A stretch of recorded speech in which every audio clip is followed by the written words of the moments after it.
Whakalawhalahi atu hane e tau walatala tutupu ke lata mai leo taong niwe ke ha hone. Koe tau hokota ke whainga hua leo leo ko whakakese mai whakamnatu ai ke he tau tangata ke nā kai utanke he tau pelewa pine kua mukuru ai ke mbao ato o si tau kumikumianga he whahinga hua. Koe ki se he whahinga hua lau lahi tau tangata ne kua uatu mai utanke he whaulu tuko loa mai manako lu tolu ke ha tau ki atu ke tau tangata ke mai longa na hai e poki ni whala tau whakatanga mai ke poki ke whakahala alu turuia. Ne pehe mai e takitaki leo leo ko Tony Edwards kwa lata he tau tangata ke iloa e tau whakatokanga mai lali ke langwatai atu ke he tau kumkumianga kai nā kai lali ke fufu e tau manani ko tupu koe mga honei ko whakahoho foki ke tau tangata ke whakailoa kai ke ko whailekua ke tau palatu ke mai ke whahinga hua ke kumkumi kai auane ke whailekua lawhikilunga. Ke tau whahe tapu koe ko malea atu ne kau whalataha e tau tak whata mai he toko hongwhamawalu e atu mō te Pasifika ke lata mai whanwanga ke ua ke ne whahingoa e koe Future Leaders of the Pacific ne koe whakaho koe ke motu ko Samoa tō hoko e whanwanga lahi koe SIDS. Koe whakaholwanga nei ne whakatakataka he tau ofisa he US Embassy New Zealand mo Samoa whakataha e mo East West Centre. Koe e whata ne koe hukuia niwe ko Tom Baha ne koe whiwhiria he East West Centre e te whuata nei ne kua whaiwhakakisianga ko mai ke alatulu ki ngahua ke alatulu te motu mai whaonoanoanga koe te takitaki mai anuiha. Ko mai ke alatulu ke hoko atu ke whanoanga lahi koe SIDS Talavo Youth Forum. Tō matutaki atu whoki mai taha whakakuanga ke tōru e aho ne tau sipawaki mo lau tōru ne kua whakatupi ai he East West Centre. Koe mo lea whoki e toko hongwhamaua e tau lilifu mai tau takitaki ne kua honku atu ke whakatutala ke alatulu e tau takitaki whuata nei. Pia i whoki mai matua palemia ka toke tālangi ko ia taha i loturia ne ko mai ke whaiwhakatu talanga mai te whuata. Ko whai anonuanga mai whakatu talanga i whoki loturu ke tamata kupu tunga e tonga ngao nā kai pikisia hiki ki ang he matangi mai tau whakalaulahianga ke hea tu Pasifika. Ko whakaholoanga nei ne ko whakatakataka ke mai ke moe matutakianga halutule tu whuata ke whanonuanga whoki ko hingoa e te menwa lata. I alatulu ke tau se ke alatulu tau motu ke ngahua ki ai mai tau koloa ne hai ke whakangahua ki.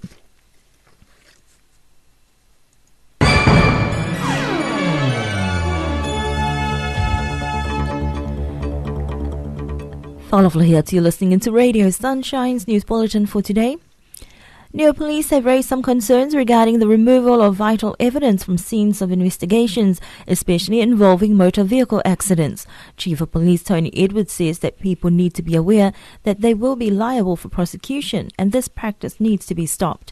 A policy and arrangement is in place with the Public Works Department heavy plant operators that no vehicles are to be uplifted from crash sites unless authorized by Niue Police. The department is also encouraging people to report accidents so they can investigate and to avoid any further complications.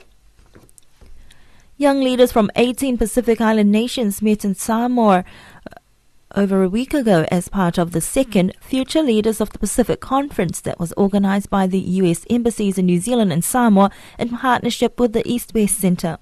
Newest participant Tom Vaha was one of the young leaders that participated in the one-day pre-conference SIDS Talavo Youth Forum before going into a 3-day workshop on the Pacific Jewel organized specifically for East West Centre funded delegates. Each delegate was selected based on their leadership qualities, community involvement and future aspirations. Youth delegates met more than a dozen of the region's top dignitaries, including Honourable Premier Toke Talangi, who was also able to discuss regional issues such as non-communicable diseases, gender equality, climate change and sustainable development in the Pacific. The conference included breakout sessions, keynote speakers and plenary discussions with the aim of creating value-based partnerships to help youth leverage their country's resources and address key issues. Moving on to our news stories from the region, Air New Zealand will add 16,000 seats to its Fijian route next year. Auckland International Airport has reported that the airline will fly a daily Boeing 777 service to Nandi from May to October next year. It currently operates this route with a combination of 777s, smaller Boeing 767-300 ERS and Airbus. Auckland Airport spokesman Charles Spillane said the changes added 12% capacity to Air New Zealand services on the route, or an extra 16,000 seats. The airline has also refined its schedule to improve connection to its network in New Zealand. A meeting of French Polynesia's ruling Huiratira has confirmed that its candidate to succeed Gaston Floss as president will be Edward Fritsch. This follows last weekend's decision by the French government to serve Floss last July's court sentence for corruption, which entailed a suspended 4-year jail term and the loss of his office for 3 years. Fritsch says the election will be held on the 12th of September and not on the 11th as requested by Floss, citing sensitivities surrounding the date of September 11th. Fritsch will resign as president of the Territorial Assembly for it to elect a successor on the 15th, which is expected to be Marcel Tuihani. The French Overseas Minister Georges-Paul Langevin says she believes Floss himself decided who would succeed him, and therefore she thinks things will go well.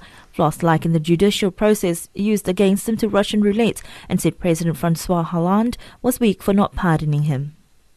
Fiji's ambassador-at-large, Major General Ioane Navalurua, says all efforts to release the Fijian peacekeepers are continuing.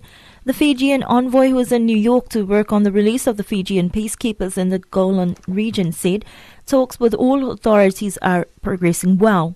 Fiji's Army Commander, Brigadier General Mosese Tukuintonga, said the team in New York have been actively working on the safe release of the Fijian troops. Meanwhile, 3 more senior Fijian Army personnel led by Land Force Commander Lieutenant Johnny Kaluniwai departed for Syria. The 45 soldiers who were taken captive by Syrian rebel group al-Nusra on the Golan Heights 2 weeks ago. 3 North Pacific nations, Federated States of Micronesia, Marshall Islands and Palau, have signed an historic treaty that establishes the Micronesian Trade and Economic Community. The treaty was signed in the margins of the 3rd International Conference on Small Island Developing States in Apia last week. The signing of the treaty establishing the Micronesian Trade and Economic Community was attended by the Prime Minister of Samoa and President of the 3rd International Conference on SIDS, Tuilaipa Sailele Malielegaoi, as well as Presidents and Prime Ministers of the Cook Islands, Kiribati, Nauru, Tonga, Vanuatu and Tuvalu. New Zealand, as a member of the Pacific Islands Forum and a development partner, will undergo the peer review of its national development processes in November. This is after 13 Forum Island countries completed their peer review process under the Forum Compact, an initiative by Forum leaders designed to strengthen coordination and use of development resources in the Pacific. The Forum Compact on Strengthening Development Coordination in the Pacific was endorsed by Forum leaders in Cairns in 2009. It was a response to Forum leaders' concerns that despite continued high level of development assistance over many years, the Pacific region remains off track to achieve the Millennium Development Goals by 2015. The Forum Compact sets out collective actions designed to strengthen coordination and use of all development resources in the Pacific in line with the international best practice. The Fijian Election Office says the Central Division has recorded a high voter turnout of over 84% at pre-poll stations. The high voter turnout was confirmed this morning as pre-poll enters day 7. Voters reported easy accessibility to the polling stations as well as having received assistance from the polling officials. Over 10,270 people voted at various polling stations in the Central Division.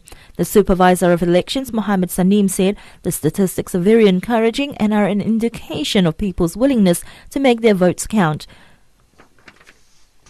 The All Blacks have officially committed to playing a test against Samoa and Apia for the first time next year. There has been plenty of momentum from the public to see the two sides meet in Samoa, given New Zealand's strong connection with Pacific Island rugby players.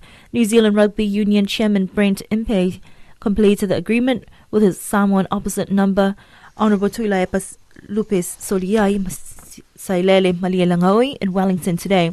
The match will be held on Wednesday the 8th of July as part of both sides' build-up to next year's World Cup campaign. MP said that the test would build on the strong support New Zealand Rugby had given Pacific Rugby over many decades, and he said that they've been sending national teams to the islands since the 1930s. The Maori All Blacks have visited 13 times and played 65 matches, and we also provide a variety of support to island nations through our work with the Federation of Oceania Rugby Unions. He said that he hopes that this test will excite fans, inspire young Samoan players, and further raise the profile of rugby across the Pacific Islands. Those are our news stories from the region as well as our local news bulletin here on Radio Sunshine for today.